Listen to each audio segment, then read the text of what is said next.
All right, hi there. I'm going to be talking today about economics and the different economic systems and how they fit into the six core countries that we focus on AP on the AP Comparative Politics course. All right, first off, economics is the branch of knowledge concerned with the production, consumption, and transfer of wealth. So it has to do with money. And if you don't know that or have some sort of vague sense of that, you really should drop out now because it's a little sad. You're not going to do well. Okay, the basic states of economics. We usually think of it in terms of capitalism and communism. Capitalism is a laissez-faire economy. It's a free market economy. There's little to no government involvement. Generally, the United States tends to sort of go along this route, or at least tries to. We have a mixed economy, which is a combination of capitalism and communism. Communism, on the other hand, the government has very strict control over the economy and the people, and it basically just controls the prices and the production. So it says, like, okay, we want to have 50 million toothbrushes made, and then 50 million toothbrushes are made, no more, no less. And if there's like 60 million people in the country, then sucks to be that last 10 million.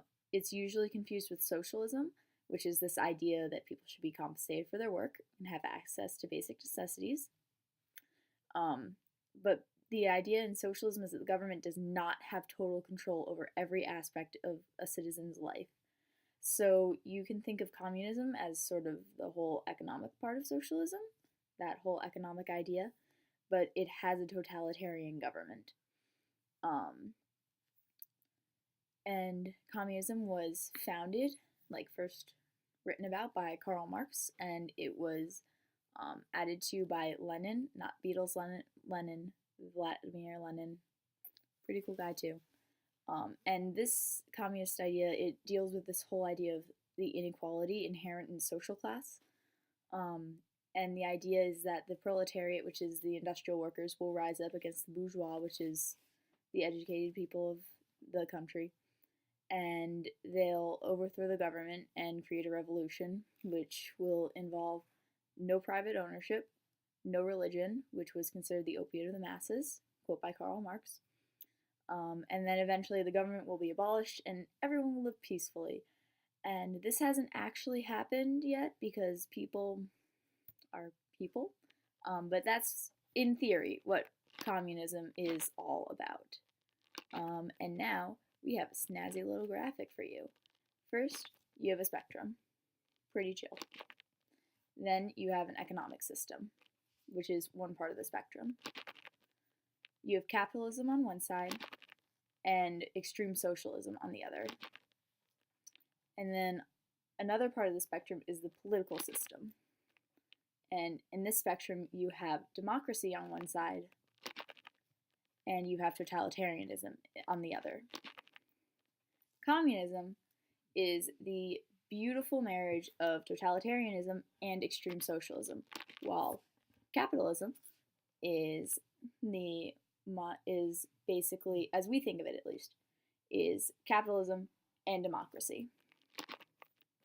Another, not actually an economic system, but it's sort of a state of being, is the rentier state, which is a state which derives all, or at least the majority of its revenue, from the rental of indigenous resources from external clients.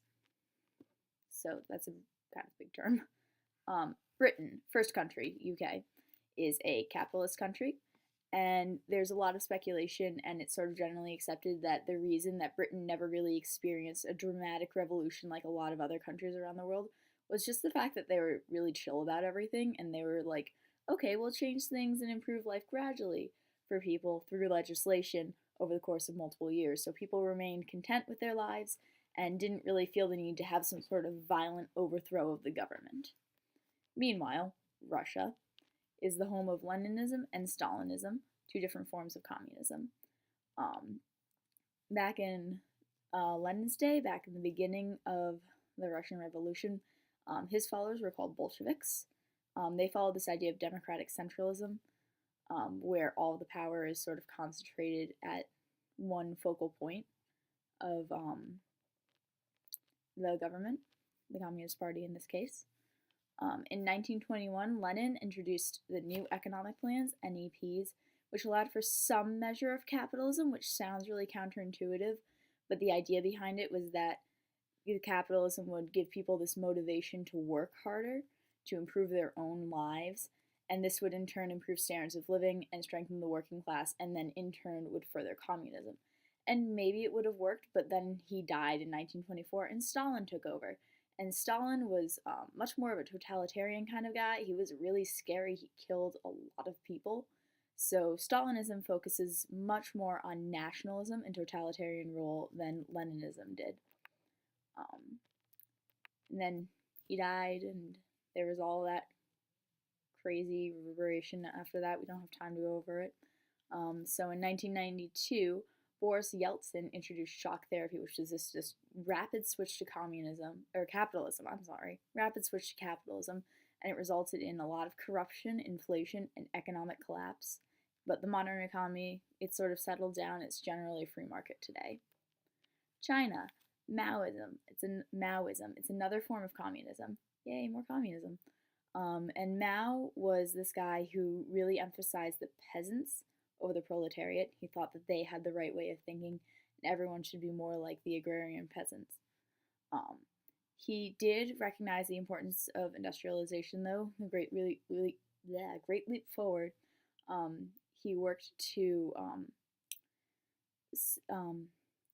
improve industry in China, and he did that by having a lot of like iron drives. People had to bring all of their metal in their town, and it was a really big like group effort kind of thing, which was kind of cool that he could do that, but a little scary.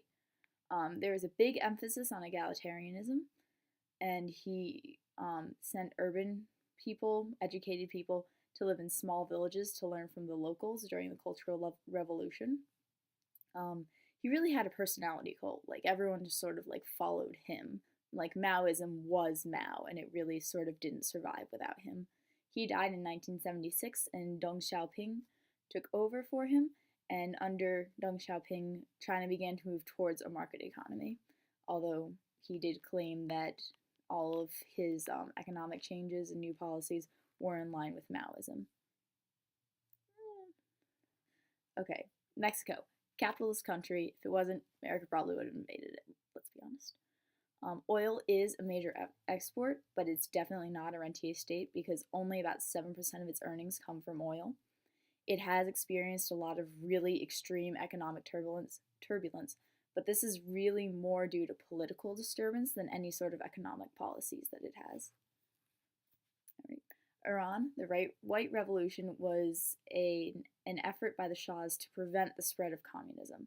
Currently, it's a capitalist state. Khomeini, the former supreme leader, actually once declared that economics is for donkeys. And he stressed the spiritual over the material. Today, it's not quite so extreme. Because of the strong authoritarian government, the economy does have some socialist tendencies, mixed economy.